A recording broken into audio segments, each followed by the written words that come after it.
Contemplation before chanting. The Sangha is invited to come back to our breathing, so that our collective energy of mindfulness will bring us together as an organism, going as a river, with no more separation. Let the whole Sangha breathe as one body, chant as one body, listen as one body, and transcend the boundaries of a delusive self, liberating from the superiority complex, the inferiority complex, and the equality complex. Quan niệm trước khi tụng kinh.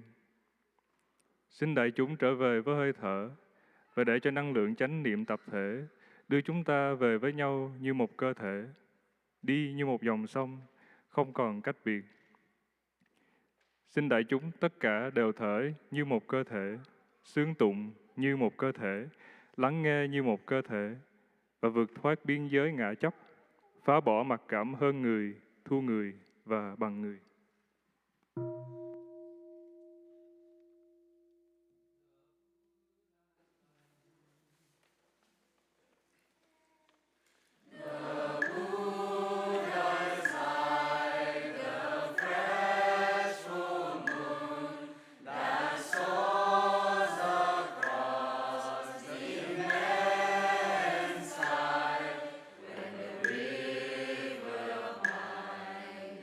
True.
It's a happy moment.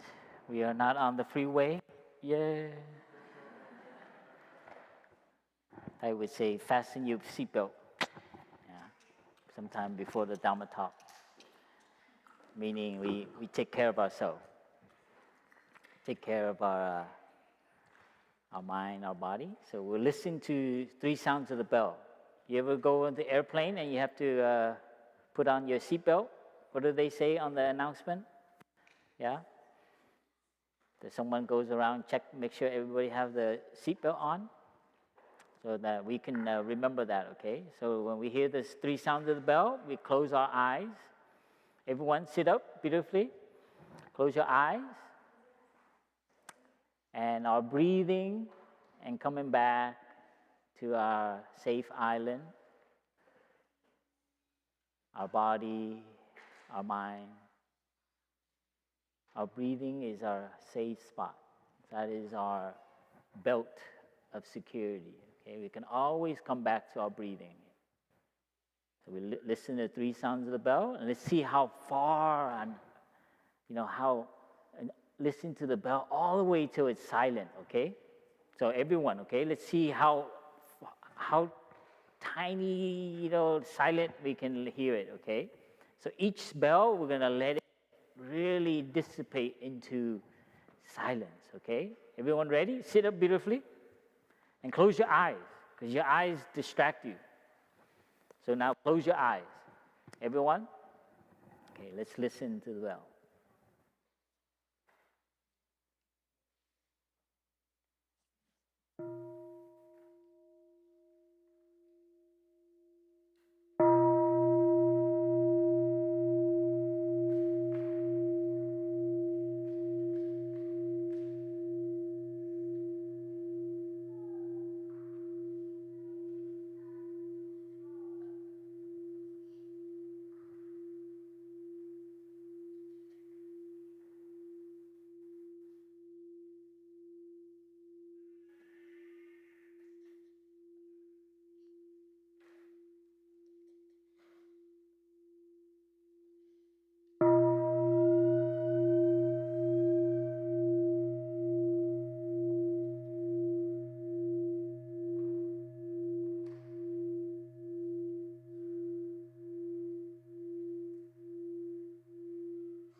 Thank you for your practice.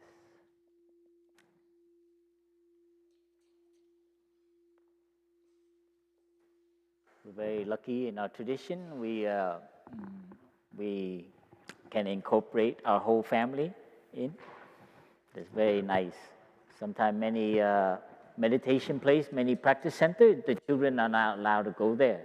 It's only for adults, because the adults want to be nice and undisturbed, like their peace, right? But here is very special. The adults, they have to sit and meditate and eat in quiet, and then they hear the sound of children. And that's very, very unique training. It's you hear the sound, but you practice not to be disturbed. And that is a very unique practice, and you can do. And this is a very more applicable. It's more real to what the real situation is in our lives, right? We're not always in the mountain, in the peak, sitting by ourselves, looking at the mist. Ideally, the world wish could be like that, but it is not like that. And the children, we're so grateful to have them here and for you to bring your family here. I know it's not easy because you have to balance, oh, I want to be there, oh, I have to, it's a constant, and you have to do that at home. And it's very nice for you to be here in an environment like this, for you to revisit that, how that normal behavior at home with the children. So we're very grateful that you bring your family here. I always say the monks and nuns are children deprived, as you can imagine. When we see, this is the only week where we have a lot of children like this. And so some of us very, how do you call it, thirsty for children, yeah? You probably notice I enjoy this retreat very much. It's like one of my favorite retreats. Because I get to be wild, and then the brothers and sisters cannot remind me, So it's very nice to kind of be a child yourself. Yesterday, Sister Snow said she was playing with the baby, and she was so happy to play with the baby. But the baby requires so much attention. And then she said after 5 minutes, she got so tired. She had to go around, look, she lost the mom. So she had to go, and the baby was heavy. So she said, God, I don't know how parents do it, yeah? So we're very, very grateful. And we know that, raising a child until they're like 12, 13 takes 24 hours. Your parents have to wake up late at night to take care of you, and the tent, and anything you want. They cannot take care of themselves, but they have to take care of you. So that's very, and Sister Snow is like, oh, I'm so glad I don't have babies. So in a way, we're very, very lucky because we get to play part-time parent. We get to be part-time papa, part-time mama. And when they start crying, we hand it back to you. So we're very lucky. So thank you. And I remember one time, in Plum Village, the noun of a family retreat like this is only one hamlet, like 200 and 100 and so 50 kids. There's only one hamlet. We have 3 hamlets. And when the 3 hamlets come together, can you imagine? They'll be sitting all around. And that's where I live, Plum Village in France. There they have a children's program, but children, they don't only speak English, right? All the English kids in the family, they go stay in New Hamlet. On the upper hamlet where I'm from, where the monks are, we stay with the French kids and family, and the Italian and the Spanish. So it's a quite lively hamlet, A lot of singing and a lot of woo, a lot of drama. And then a lower hamlet, another sister hamlet, they have the Dutch and the German. So we divide it by language. So here we only have English. And we have somewhat Vietnamese. I met some kids that speak Vietnamese. So it's very beautiful to have, this is part of our teacher's vision, to have meditation that is very applicable to the family.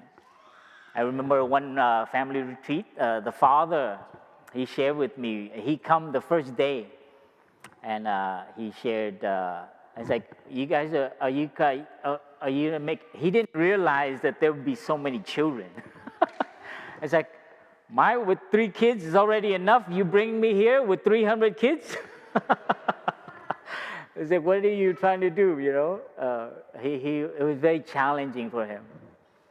And then another father shared with me, he had in my Dharma sharing group, and he said he's sitting meditation, and he shared that in the hall of the brothers, you have windows and you can sit outside. And in the afternoon, the adults get to do meditation. But the kids, they have their program. They play, finding treasure hunt. And he can hear his son outside, like yelling and everything. So he sit and meditate. And he had a lot of insight about himself.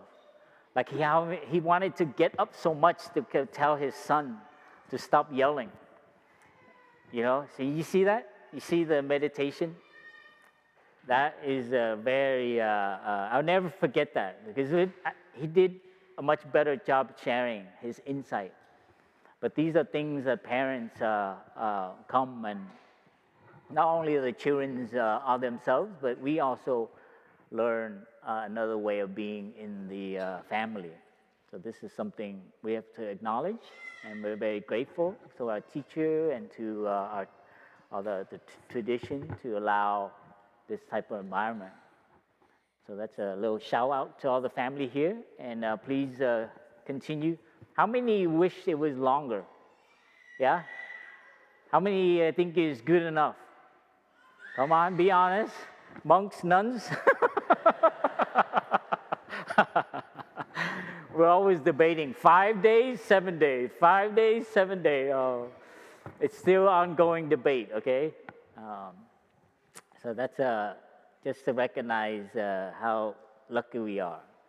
How many I would like to invite all the children to bring your cushion and bring it up to here, okay, so I can see you. Bring your mat and cushion up here right in front of me. You could just bring your cushion too. You don't have to bring your mat. Yeah, there you go. No, everyone, tweens and if you're young at heart, you can come too. I'm going to tell you a story. Okay? All right, sit beautifully. Come closer. Yes. Okay, now sit. Everyone sit down, okay?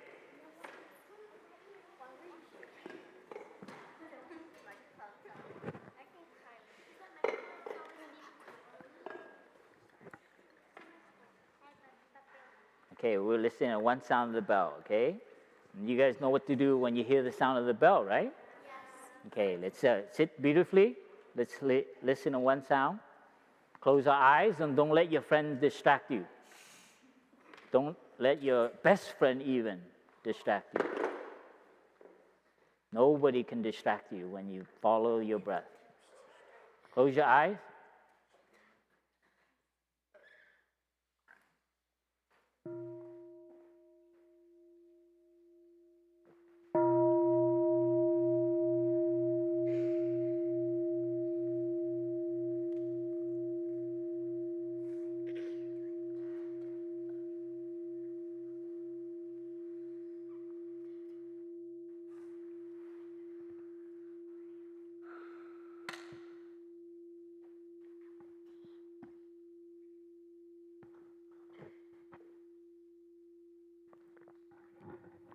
How many of you guys visit the pond up there?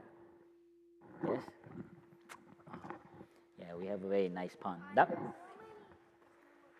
Yes, recently we had the brothers. We decided to take away they call koi fish, because the koi fish, they require the water to be like pristine, like almost like drinking quality, because they're very sensitive. The koi fish, they require the water to be constantly filtered, and but it's very hard here because the water here can get really green really quickly. So it's very hard because of the sun, right? So it makes the water really rich, and the the koi fish gets to have a little kind of like the skin get all messed up. So we noticed that we didn't have the capacity to take care of the koi fish. So we donated it back to the, what do you call it, a safe house for a safe pool, safe pond for koi fish. And that's where they keep the koi fish. And that's where we got the donation from. So that's where all the koi fish went. And some of our brothers and sisters made some ponds, and we took them out. But there's still goldfish in there. There's about 100 goldfish. Right now, they're kind of tripping out because there are no more koi fish there. So they're like hiding. You hardly see them. So that's slowly the water we're going back to a natural system, right? Where we use the plants and the roots to filter the water more than the machine and the filtering, because it requires a lot of work. Twice a week we have to take care of it. And for a monk to be taking care of a pond is very luxurious. And that's so we decided to invite our koi fish to new places. Okay? But we still have goldfish. And that, when they were doing the removing the koi fish, it reminded me of my friend. And I had a best friend when I first came here over 20 years ago, when we just made the pond and we put goldfish in there. And the goldfish, they keep multiplying every year. And the group of goldfish, they will only multiply to the extent of the pond. So if you have a big pond, there are more goldfish. You have a small one, they have less goldfish. And I used to love, I put a rock there. If you go up there later, how many of you know that there's a little flat rock there that sticks out into the pond? Yeah, that's my favorite rock to sit on. I used to sit on there every day and watch the goldfish. You swim back and forth. And I like to drink tea there. You see, nice and flat. And we used to have little water turtles too. These little turtles that crawl on there and they do sunbathing. You ever seen turtles do sunbathing? They do yoga. They take their 4 feet and they stick out like this. Yeah, so they can get all their armpit all nice and dry as well. Yeah, they look really funny. They look like they're doing yoga. Like, that's a yoga pose. Is there a turtle pose in yoga? Like that, 4 feet. You know, you go on your belly and you go like that. It's a very beautiful to see. We still have some pictures, but that's my favorite rock. And I used to sit there. I used to love watching the goldfish. The water will get very clear, and I can watch the goldfish. And I would feed it. You know what kind of food I feed it? We used to get donation of a kind of cereal. It's a round ball like this. I don't know what you call it. Kicks, maybe? Or puff balls or something. But the lay friend donator, we don't know who it is, but they keep dropping like 10 boxes, and the brothers don't eat them fast enough, I guess. So there are a lot of cereal, and I just feed the goldfish. And the goldfish, their mouth is not big enough to swallow the cereal. No, because their mouth is certain and the thing is big. So they're constantly kicking the ball around. It looks like they're playing a game. They're like, boop, boop, boop. And so you throw it in, and then it gets wet, and then they could start eating it. So I used to love watching the goldfish do their little play with their food. Just like the little babies, they play with their food, right? So anyway, they would finish eating, and they could start swimming. They would do kind of walking meditation, like swimming meditation. And they all follow each other. It's very beautiful. And they take turns. Some go in the front, and others go in the back. And sometime in the middle, somebody will go like that, and they'll break into two. And then they come back, and they go, oh, okay, and they join to one again. So once in a while, there'll be a kind of, one of those goldfish that goes, all right, I'm making a right turn. And it does, it breaks the piece into two, and then eventually they come back. So I used to love watching the goldfish and how they behave. I spent a long time there. So I like to look at every one of them just to see if I can remember them, because each goldfish has very specific patterns and specific heads. Some of our heads are like kind of bent. Some of them, their bones, their spine is a little bent. And some of them, they have characters. There's some that are like much more quick. And there's some with long tail, and they chill. You can tell they're like very, how do you call it? They got nothing to do, nowhere to go. They're like very, yeah. And so I watch to see the different character, right? And one time, guess what I saw? A goldfish. It had one eye. Yeah, it had only a right eye. You know the goldfish, they have eyes on the side. You ever see them? They don't have it in the front like we do. They have it on the side, right? This one fish I saw on the left side, it had a scale. And it was born like that. And I was like, wow. And then I didn't notice before, but this one goldfish would only swim to the right, because he only has a right eye. And he swims on the right side, and he goes around like this. That's all he could do. Because on the left side, I think maybe it's kind of scary, because he doesn't know. Like, can you imagine swimming to a place you can't see? That's pretty scary, right? So I started noticing. I couldn't believe I didn't notice it before. But this one goldfish just goes like this. It just keeps going right, and it keeps going. And then I was watching this one goldfish, And I follow it every morning, and I found out this goldfish on the right side of that rock, there's a little bit an opening in the pond, right? And that goldfish goes there, and it just makes circles. It just swims like this, right? And I was wondering, wow, I wonder what's going on with this fish. And I think this goldfish was kind of a little sad, because all the other goldfish they had both two eyes, right? And it was swimming normal. And I think the other young goldfish was making fun of this goldfish. They say, "Oh, you have one eye, you one eye." They kind of made him a little sad. So he has a little corner on the side of the pond, and all he does goes swimming around and around, right? And then the other goldfish, they kind of ignore him because he looked a little different. He only has one eye, right?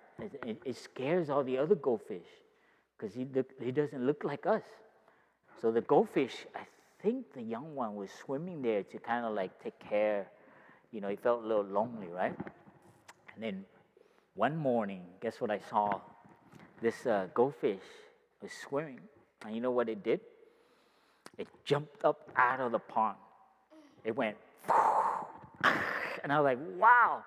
I was like, it looked happy, and it jumped up like this. It the right eye is looking down. So I was like, wow, this goldfish is like really looking around, it's like jumping up. And it discovered that it's actually swimming in a pond. All the other goldfish, they are so scared because when they're swimming under the pond, all they see up there is just a reflection. They don't know that there's another world out there. So this one goldfish jumps up, and his eye looks over, and he sees the trees, and he sees the rock edge, he sees the grass, and he sees this monk sitting there. Man, it must have been me, but luckily I was so still that it didn't scare this fish. So this fish not only was like swimming only on the right, but now it learns how to swim on its side. Have you ever seen goldfish swim on its side? No, they always swim like this, right? But because he only had one eye, he learned to swim like a catfish, kind of swim like this. And this is how it was able to jump out, because the tail, he flips it and it goes, wow, and it was amazing. You should have seen his face. It looked like he was really happy because it makes a splash, and the splash sounds like a laughter. It's like, ha, ha, ha. I know we're swimming in a pond. Can you imagine a goldfish that figured out that they're swimming in a pond? Not even the adult goldfish know that. They're all swimming there, and they think that's the world, right? But this one goldfish, the one-eyed goldfish, discovered that they are swimming in a pond, and there's the whole blue sky. One time he even flipped the other eyes, and he looked up, and he saw clouds and the blue sky, and he saw the other animals, the squirrels and the ravens. So this fish discovered something very wonderful. And so he went, he was so happy. He went finding all the other young goldfish, and they were with their parents. And he went over and swam next to them. Like, hey, you guys, you won't believe what I found. Come here, you guys have to. And they're like, no, they were like with their parents, right? And so he had to convince them, like, come on, I have something really awesome to show you. And so he finally convinced a few of them, and then the rest of them follow along. And the parents didn't even know. They were like, the parents were like busy with doing stuff, and they didn't even know all the kids left.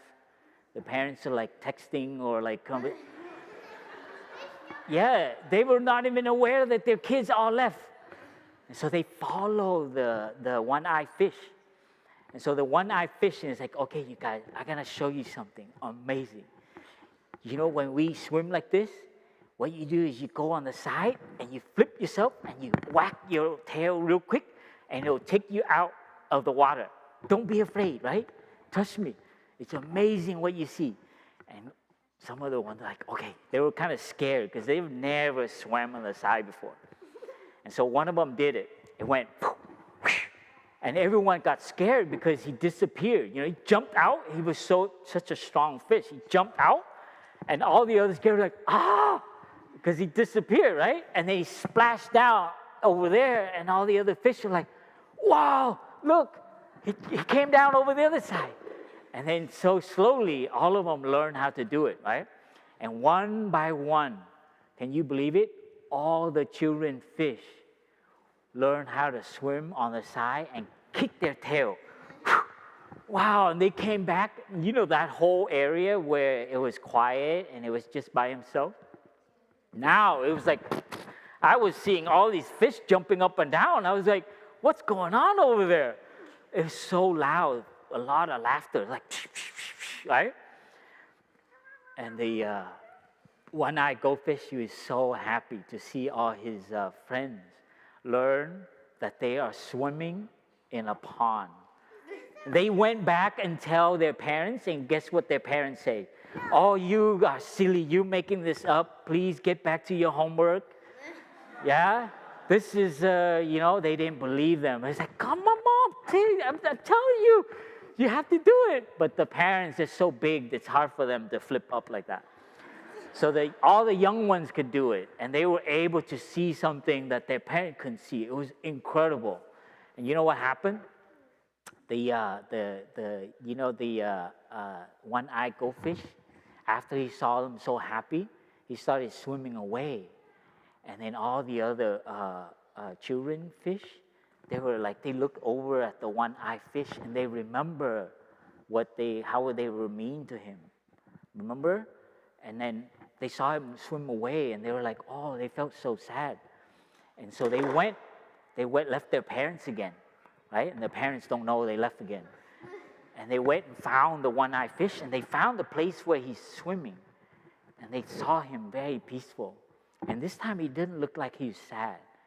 He was very happy because he got to share with everyone what he knew, right? His wonderful experience. And so you know what happened? All the other children fish, one had an idea.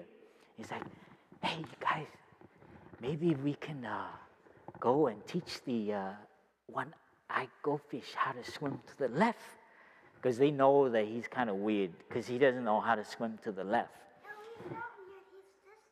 Yeah, he's just different. Yeah, that's it. They came, you know what? They was like, hey, one-eyed goldfish, can we show you how to swim to the left?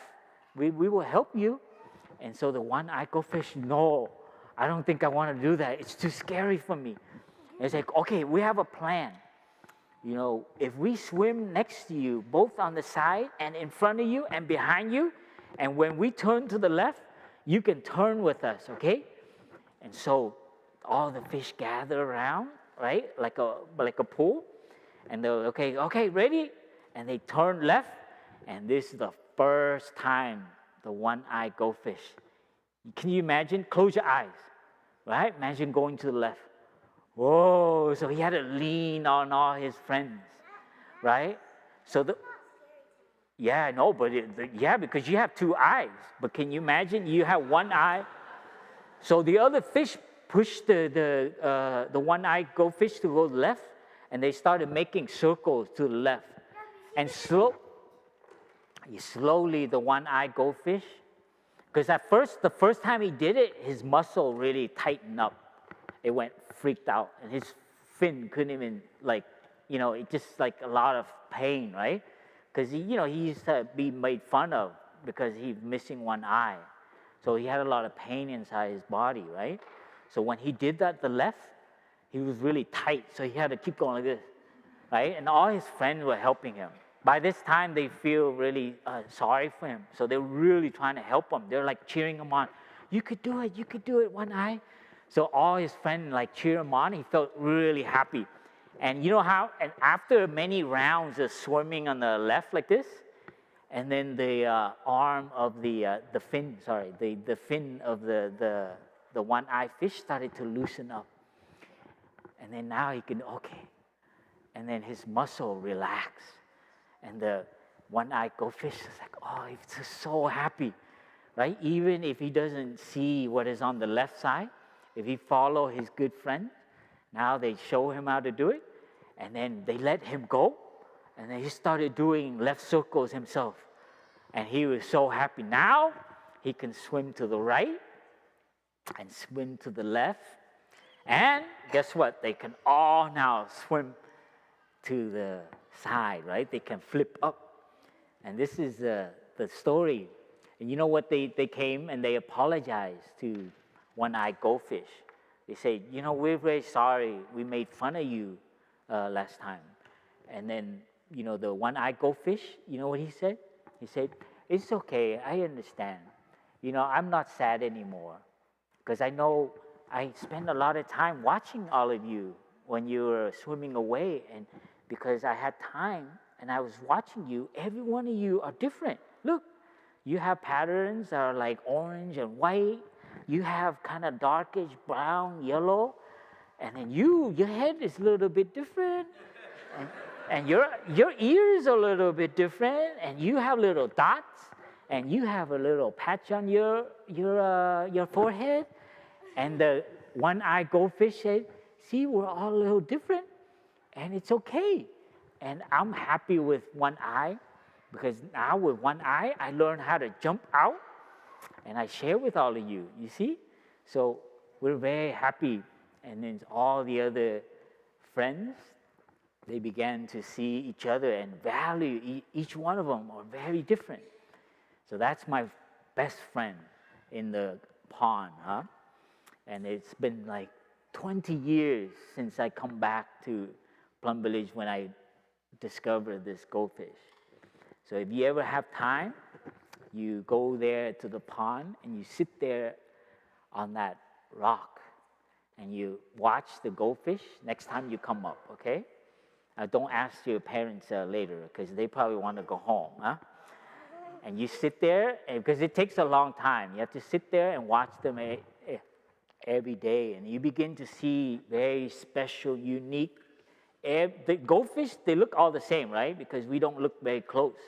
But if you look close, you can see every goldfish has a very particular character, and they're very, very special, each one of them. So that's a story I wanted to tell you about the one-eyed goldfish, my best friend that helped me a lot when I was here, when I first come here. So that's the story of the one-eyed goldfish, okay? So that's yes, that's a friend that I have. So you have a question? Did you want to say something?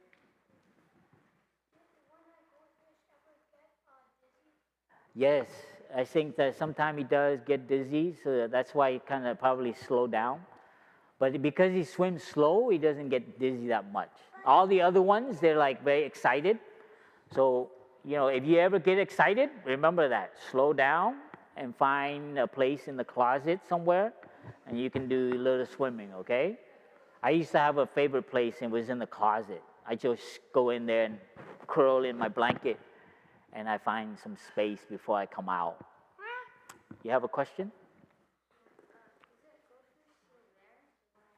Yes, that's what I now without the koi fish, I will begin again to sit there and see if the one-eyed goldfish is there.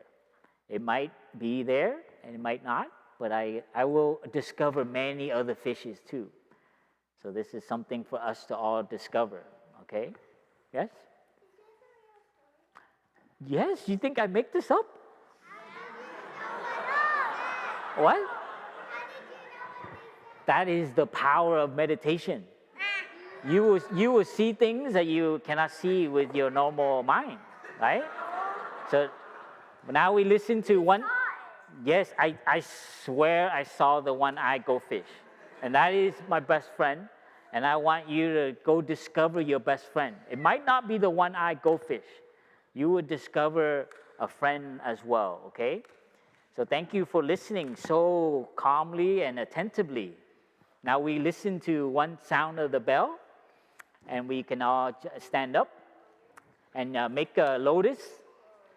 Turn to your parents, turn around. Okay, stand up, turn around. Stand up, make a lotus around your heart, okay?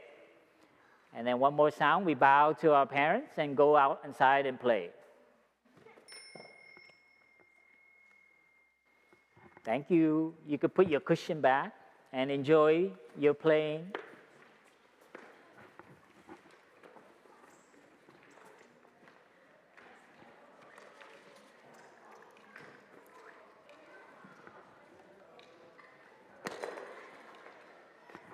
All our older children, you can come up if you want. It's not going to be a serious matter here.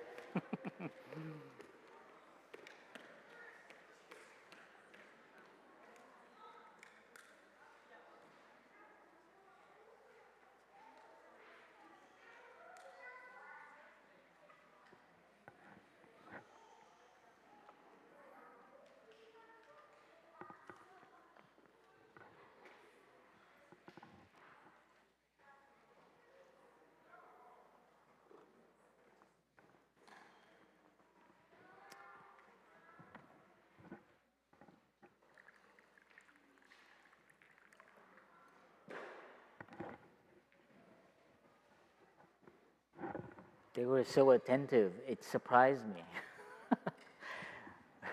Usually I do a children's talk, they have to be juggling. Thank you for raising your children so beautifully. And thank you for children's program. You know, it's like, wow. So beautiful to have natural youthness, but also discipline. That's a very beautiful balance to... So let us all listen to 3 sounds of the bell and savor in our happiness, our joy.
dear family.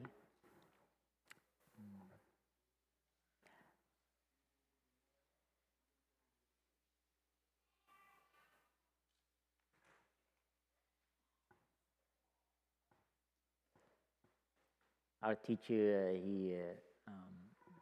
what's been on my mind a lot lately is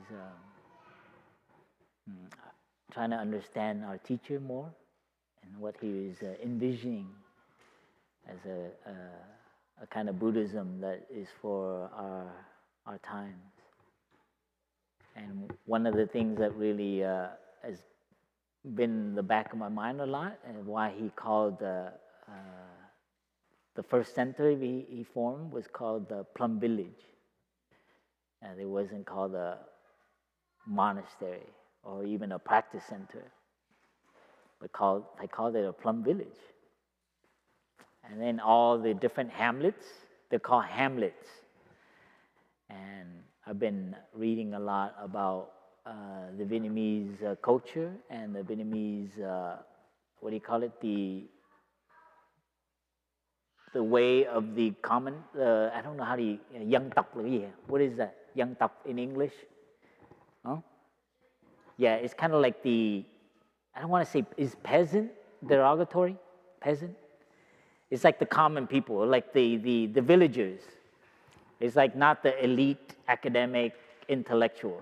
It's like the people who really do work, you know? Sorry. Yeah.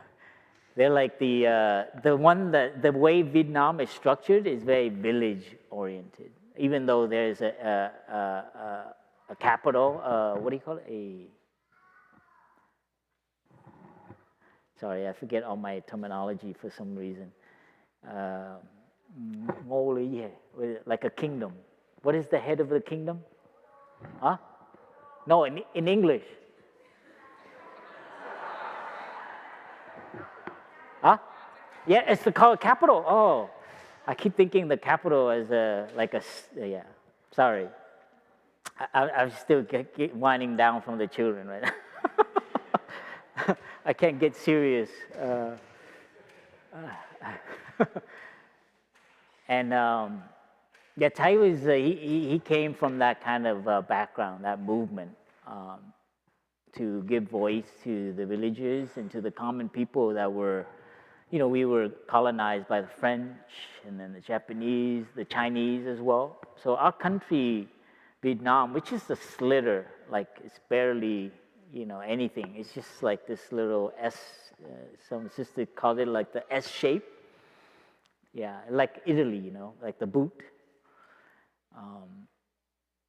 And the way Vietnam is organized is very village oriented. It's very, like, I went to Vietnam with my mom for the first time, and we had a big ceremony.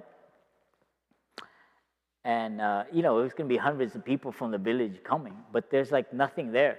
It's just my grandparents' little hut and the big yard and stuff. And I don't know how they're going to like serve everyone. And, all the villages, they disappear into that morning, they disappear into the forest, and they come back with bamboos. And by the end of the afternoon, they have this complete structure up, tied with bamboo, and everyone like built this huge thing, prepare food and to greet everyone the next day. And I was trained as an architect. I have never seen anything like that in the, and it didn't. There was nobody in charge. They just knew what to do. Everybody like knew. I think they do it often. That's why. And they were tying it with like this bamboo twitch, and then no nails, no nothing. It was just like this. It's not even a string. It's like a bamboo stuff. And then to tie it, they don't even tie a knot. They take it and they slip it, and there's no way you can break that. And I was so impressed. And most impressed is the way the village kind of like operate. They knew what to do. And so for me, that has really influenced a lot of learning from Thay and how he organizes our center and our sanghas and so on. And this is something that's really like really aflamed in me. It's really on fire, and as the medicine for what's happening to our society. As you know, as you experience, everything is breaking apart, and people are like having to raise the family on their own, and it's not sustainable. It's like it's tough. And this is the vision for us, for Thay. That's why I emphasize so much on Sangha building. You know, for us to of course, there's online Sangha now, but as you experienced in the retreat here, you know, we rely so much on everyone participating, cutting, chopping, cleaning. I saw kids, like literally kids, doing trash and recycle and whatever. They had like, it was so cute. They were smaller than the trash can. And I couldn't believe it. And I was like, God, I hope the authorities don't see this. That's like extreme child labor here. But you know, you bring your kids here, and we get them to work for us, like unbelievable. But they had so much joy. I couldn't believe, like 4 kids carrying this trash can, and I just love watching it. And what does that have to do with like happiness? You know, it's like taking away trash is usually kind of like, oh, whose turn is it? But here, all of a sudden, we flip it upside down. Like all the kids want to take the trash. I'm like, what do we do here? You know. So this is very interesting. Huh? What's happening and what you experience. You know, kind of a vision of our teacher to create enough organizing to allow a kind of organic participation. And this is a very good medicine. As you imagine in your own life, everything is like my side of the fence, my business, you know, it's not very interactive. At least when I grew up, it's very hard to actually engage even with your neighbor without getting some weird kind of reaction. Like it's a strange thing. Unfortunately, I have my mom, and she gives egg rolls and food to all the neighbors, so they're all friends. Yeah, and so this is our Thay's vision, and this is deeply our vision for us to build community in whatever capacity and whatever is condition is possible in your home, in your neighborhood, in your apartment area, to actually bring that human quality back. And this is what we're facing. Our society has become quite automated, structured, and you know, always. It's kind of like, you know, a few hundred years ago, when this whole system and school and all that, it was actually to make factory workers. You know, this whole thing that we're on now. You know, if you look at the history of education and time, and you know, the watch and all that timekeeping is to actually make us produce more things. Isn't that crazy? And we're still having that model. You know, get up, honey, 7 o'clock, telling a kid to wake up. I'm sorry, you know, I'm very privileged to share that, but I know you need to do that. But it's so painful for families to have that struggle. And I recently heard a young boy share that, you know, it's like really hard for him to wake up. And I know it's a drama every morning with him and his mother. And I just felt like, God, what are we doing? You know, like, why make that condition to, you know, because normal, you know, adolescent, they shouldn't be waking up that early. But this is, anyway, I'm speaking North Star. This is not really how things are, but I'm just sharing with you like a vision of being in the world that is has some structure, but is a little bit more humanistic. And this is our challenge. As our society, our family, our workplace, our infrastructure is organized in a way that is dehumanizing ourselves. And this is what I love about having the children here. When I interact with the children, It is to really touch that humanness in them. When I get a child to like share something with me, and they do it out of their volition, that is our contribution. And that is what we need to do to counteract the education and the things that get through the movies, the media, and the neighborhood. This is what's at stake. And this has everything to do with what is happening in the world, the origin. Our teacher came here to call for peace because in our country we were being bombed, families, children, and those are the first time the world saw such images of atrocities, of children, half of their body burnt. This is what our teacher came out of. This tradition is not like make mindfulness, get your privilege sitting and then go do whatever you want. Our tradition comes from war. All the monks and nuns, we come from a background that was quite, imagine what Thay had seen and experienced. This, and you have to ask, why is he emphasizing retreats and bringing families, emphasizing happiness, joy, present moment, building Sangha? You see that how he evolved from calling peace?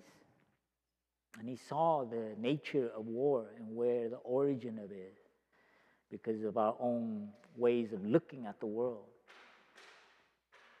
So how do we structure an environment, a retreat, 7 days, 6 days, 5 days, so that you can re-examine how you look at the world, how you look at yourself, your habits, the things you have, the notions you have about right and wrong, about justice, about fairness, about equality, all these things that we have in our head. This is the Buddhism accessible. It's not even, I rarely use the word Buddhism. It's much more than that. It's actually part of human evolution. Like we know innately it's painful when we see other people in pain. And this has been studied. There's nothing to, but we have been, almost propagandized or marketized or something to actually think differently. Mine, yours. So this is education, a very dualistic approach. And so this is, for me, our tradition has that role to play to re-examine how we look at our place in the world, the human condition. And this has a lot to do with climate change and oppression and militarization, fear. All of that comes from a kind of way a certain kind of people have been trained to look at things. The video games, they train our young boys, unfortunately, mostly boys. There's a video game complex in Texas that is run by the military. It's funded by the military. It's crazy, huh? It's all violent games. And you know what's at the exit of the video game play? A recruitment office. You see that? This is what we're going against. This is what the retreat is, to counterbalance what is happening to our young people. And this, for me, how seeing children raised here, please bring them back every year if you can register. Yeah. I know, I have to add that in. I just learned from my father how stressed he was. And I hear it every year, and I feel pain, His whole family was he got registered, but they were like all on the tip. But I wish all of us, all of our families can come here every year. And I want to see every one of your child raised here just 1 week a year to counterbalance or actually to fortify them with enough of like a compass to know. And I've met some of the young ones that they've grown up now. They come back here, and I can tell, and their parents so worried for them. But I said, don't worry. Look at his heart. They wouldn't hurt anyone. They would not do something that, because they grew up here. They know monks and nuns, One of them brought his girlfriend up here, and we had tea. And I think he was kind of bragging to his girlfriend that, look, I know Thay for Dung, It was so cute, to see. And he used to be very violent when he was here. He used to punch a glass window, but now he works in construction. He brought out all his equipment to show me, and just the fact that he wants me to know his girlfriend tells me something. Now that he knows that his girlfriend knows that he's been at the monastery, I told her, if he can't ever get angry, you go like this. That's what I used to do. And Kent smiles like, Thay, whose side are you on? But it's so cute, to have your children come up here and then I see them grow up. Man, that is the greatest happiness. I don't want to be, to touch nirvana and to, touch enlightenment and find a peaceful thing. I just want to be around to actually meet the children I grew up with and see what a beautiful thing they have become. And for me, that is also my continuation. And this is, we are all continuing from one person who left Vietnam to call for peace. Isn't that powerful? Just diligently watering the good seeds, never giving up. And for me, this is very powerful. And so I don't underestimate anyone in the room, what is possible. Wherever you are, please fortify your practice. Find whatever it is that you can maintain this as much as possible. I know it's not realistic, not being in a sangha, in a community, but whatever you do to find an environment to fortify this, what you've touched here. I've heard parents share, so I what is it? Eavesdrop? I look like I'm meditating and closing, but I'm actually just eavesdropping on your conversation. And I hear a wonderful thing, and I heard a mother share like how she reacts so differently, to her child here. And that is for me so nourishing to know that, and she shared it to another mother. And I was pretending I was eating and minding my own business. But it was so lovely to hear. That's exactly why we're doing what we're doing. For us to rehabituate ourselves. And this is something very important right now, because we've all come from our ancestors, our parents, and we've learned this during this retreat, that we are all karmically related to our parents and how they raised us. But now you have the practice. And now you will do your best to not continue the unwholesome, the not so helpful, not so skillful ways that our ancestors have transmitted.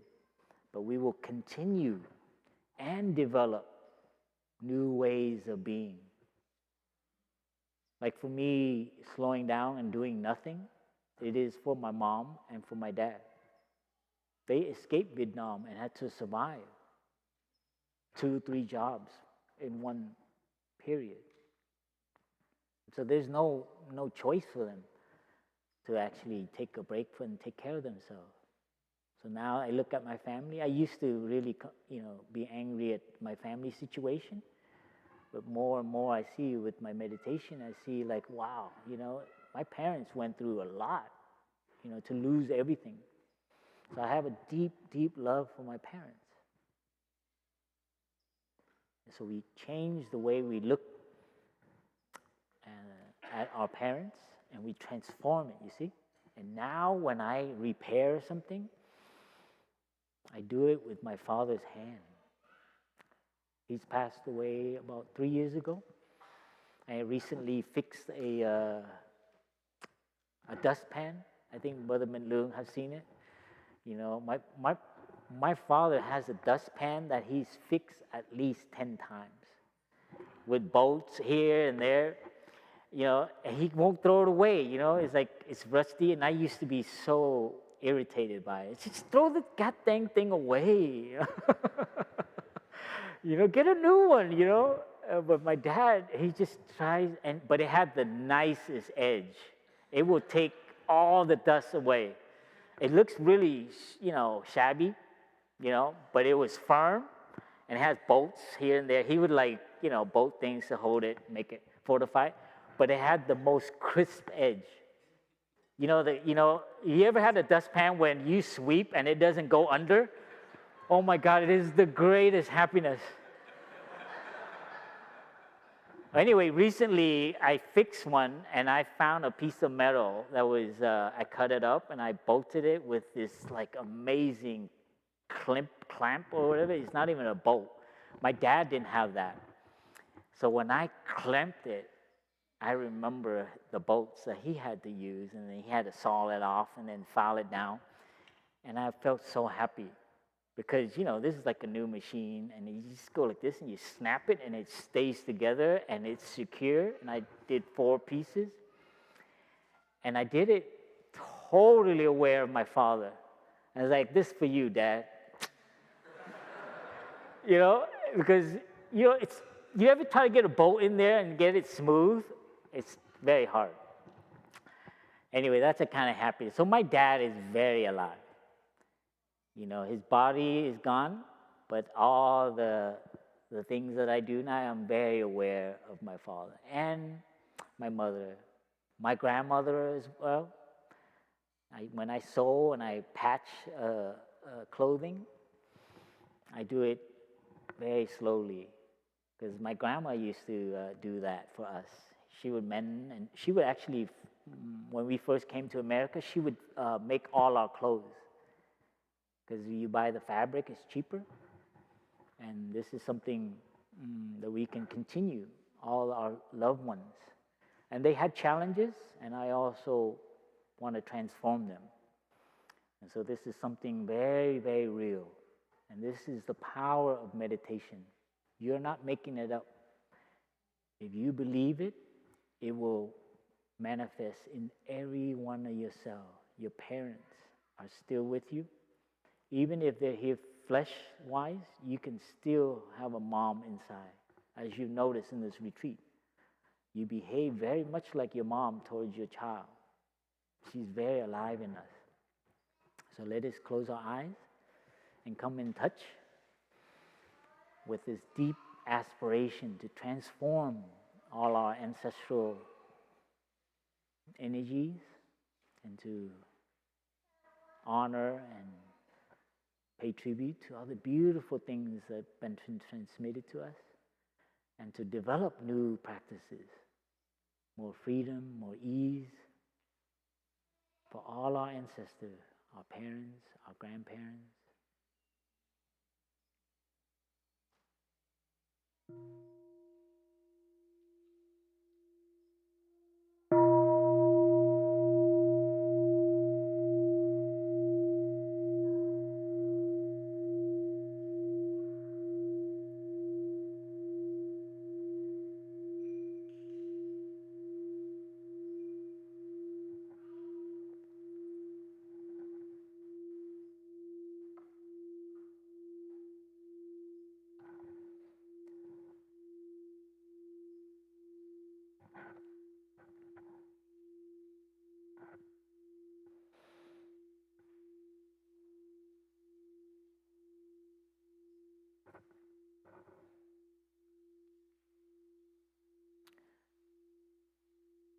It's kind of like a review.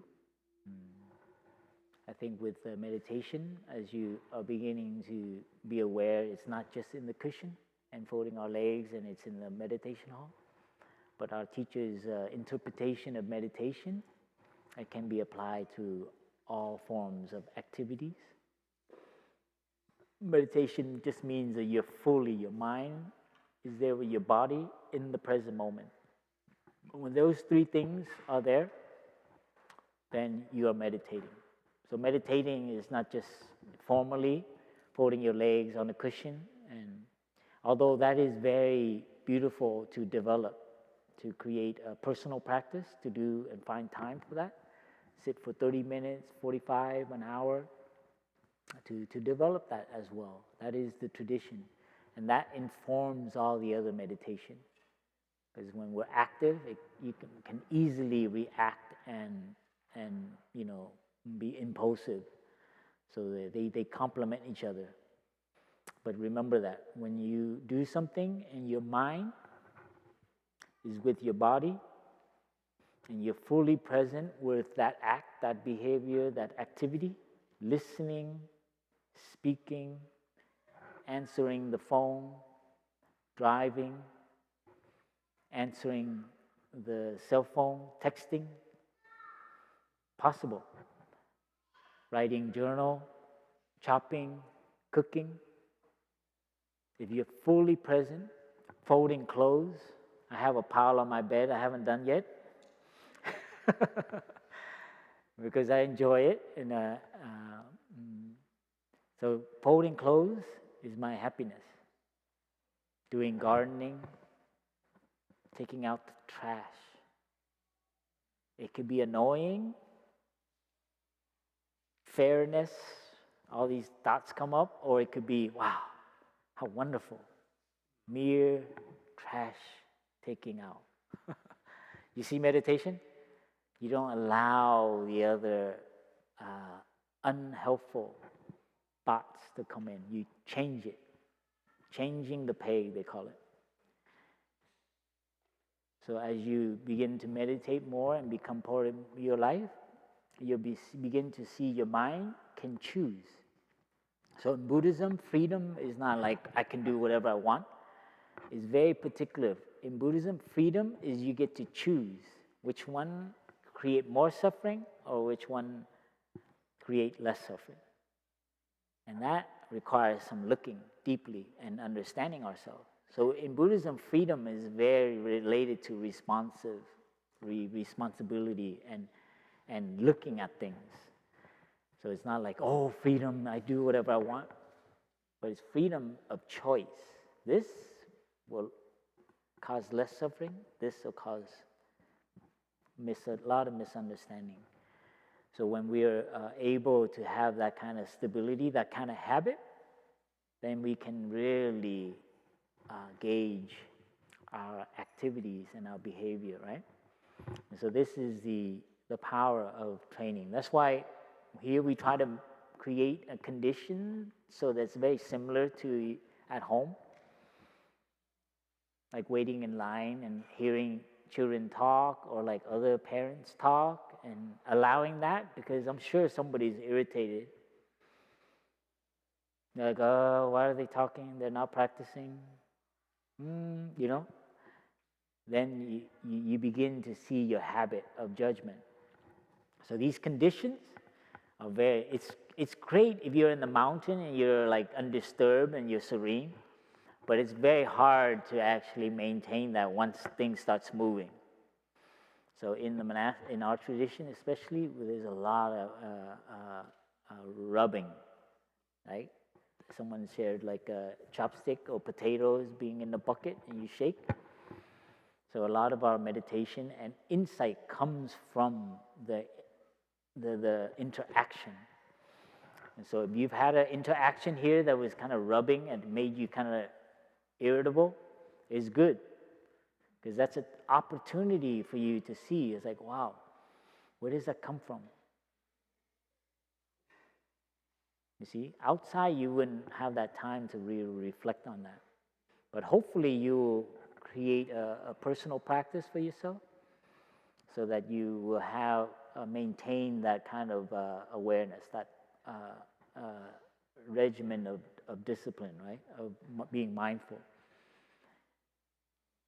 So this is the basic training for us, to watch our mind, and everything become meditation. It was so cute. The running meditation boy yesterday, Sister Dakmin was so overjoyed by him because he applied it right away. You know, he went, I'll try it, and he come back and it's like, it worked, Thay.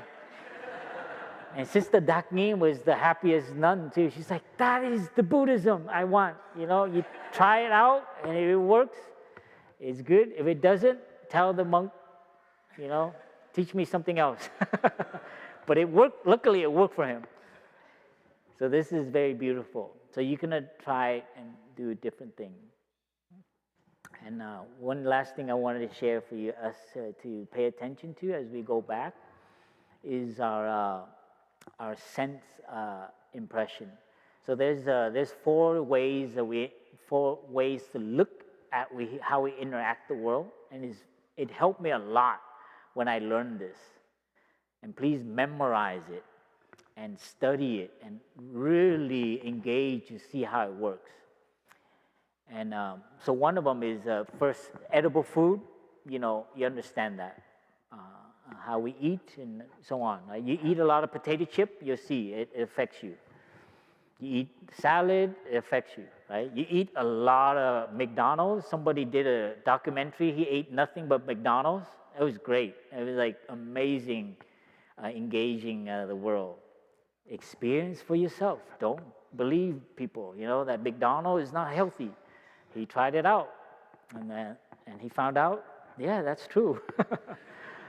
So there's a lot of relationship between what you put in your body, and I think that's the kind of, you know, sugar, salt, and many things, and as well as the body of the environment and the planet. So not just our body, but also our collective environment, the planet as a body, a culture, ones that have no access to fresh food. All they can eat is microwave food. You know, that's the kind of world we are living in. It's very different in certain parts of this country. So this is something we have to wake up to in terms of edible food. It's not everybody gets avocado. Not everybody gets fresh food. And so this really wakens us up to be grateful and also be very mindful of how we consume and the sharing of resource. But the second category is what helped me the most when I was living as a layperson is the sense impression. What we hear, what we read, what we see, the movies, the internet, the news. And what's also beautiful about this that really woke me up, that in Buddhism, they also see the mind as a sense organ, like the eye, the ears, the nose, the tongue, the body, and the mind. The mind is also like a sponge. Isn't that powerful? So you have a thought, why is he, you see that thought? That is a kind of junk food. As a young man, I had a lot of those.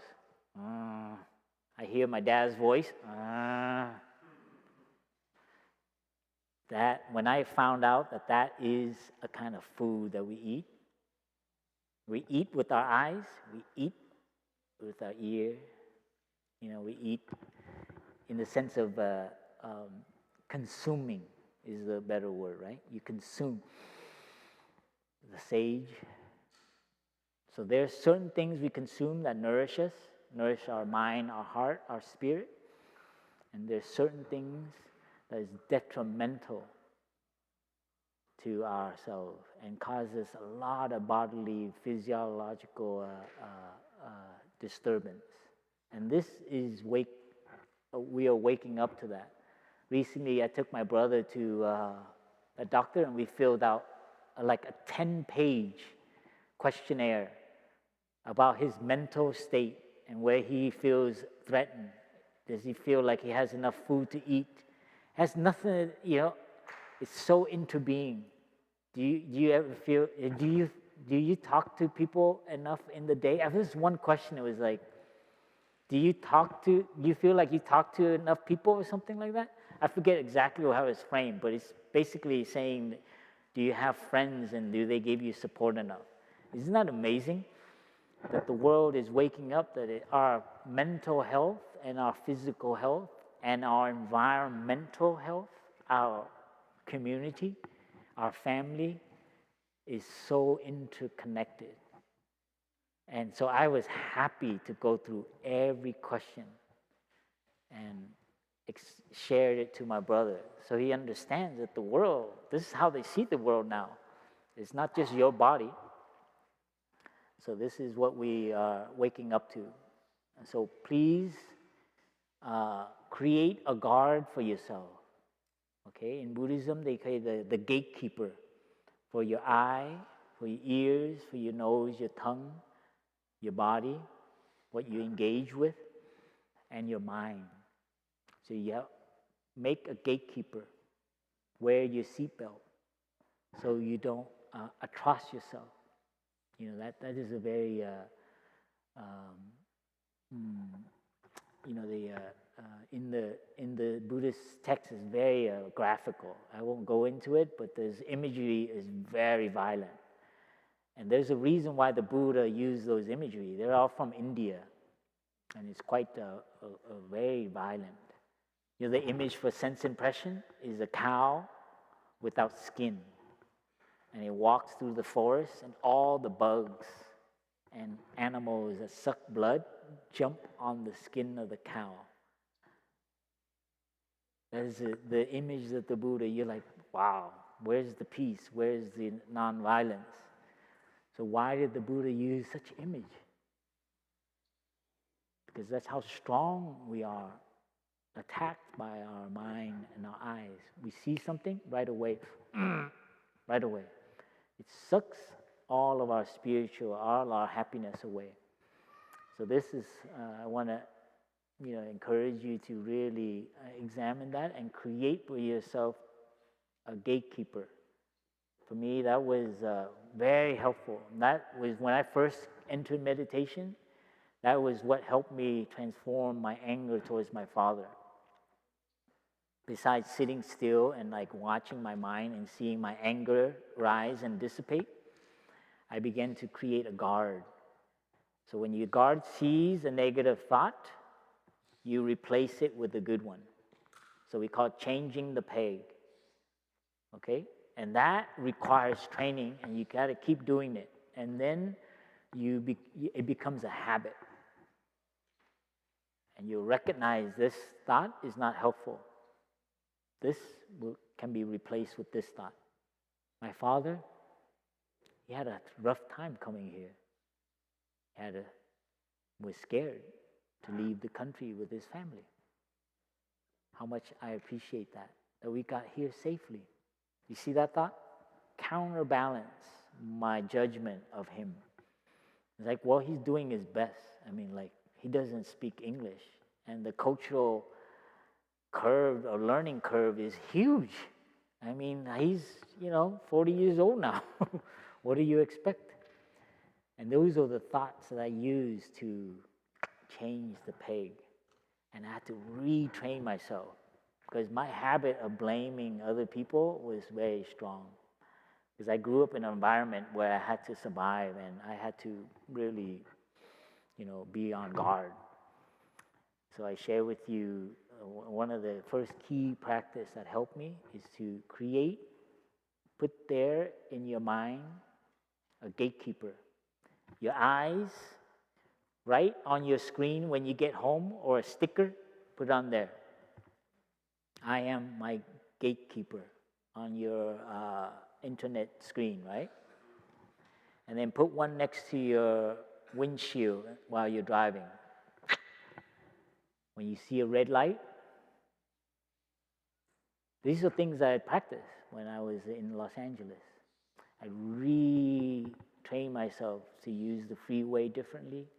You can train to be compassionate on the freeway. I have done it. It's incredible. rather than getting to work and you're so tired from judging all the way for 1.5 hours sometimes. By the time you're there, you're so depleted, it's like, get away. But through the practice, I was a lay person practicing in a Sangha, lay Sangha in LA. I tried the 405 down to the 10, and I played a game. You can get there quickly if you can, and you can get there emotionally attuned. It's like a zip-zap game. You can play with the freeway so that you can get there and smoothly, and you know when to cut. It's a lot of fun. But you can't cut and make someone angry.